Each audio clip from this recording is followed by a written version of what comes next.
Gəlin, bugün peşəkar futbolda hörmət qazanan bir qadından danışaq. Söhbət Sevda Nuriyevadan gedir. Gəlin bu beynəlxalq FIFA referisinin iki fərqli dünyasını səyahət edək. Həm meydanda, həm də ondan kənarda. Onun həyat və karyerasının 5 vacib mərhələsinə birlikdə nəzər salaq. Hər şey karate ilə başladı, amma qəlbindəki əsl sevgi futbol idi. Tezliklə seçimini də etdi. Aldığı zədə onun oyuncu karyerasına son qoydu, amma bu hekayənin sonu değildi, sadəcə yeni bir başlanğıc idi.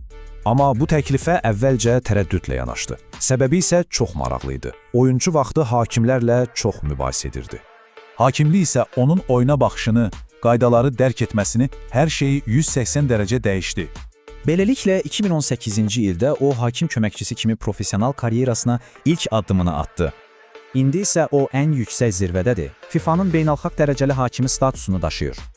Təbii ki, bu səviyyəyə çatmaq asan deyil. Ciddi rejim, daimi məşqlər və öyrənmə prosesi. Bəs kişilərin dominant olduğu bir sahədə qadın kimi qərəzlə üzləşirmi? Bu, çoxlarını maraqlandıran sualdır. Onun cavabı isə çox düşündürücüdür. O, səbəbi başqalarında deyil, hər zaman özündə axtarır.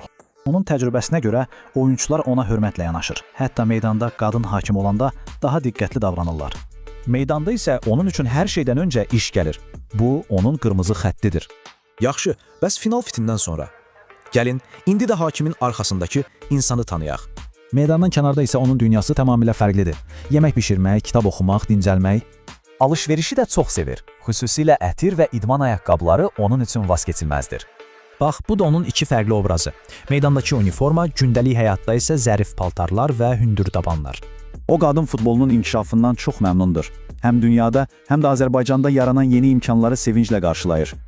Bəs onun ən böyük arzusu nədir? Əlbəttə ki, futbolun ən böyük səhnəsində, Dünya Kupkasında fit çalmaq. Sevda Nuriyevanın hekayəsi əsl əzm və ehtiras hekayəsidir. Görəsən, o öz hekayəsi ilə növbəti kimə ilham verəcək?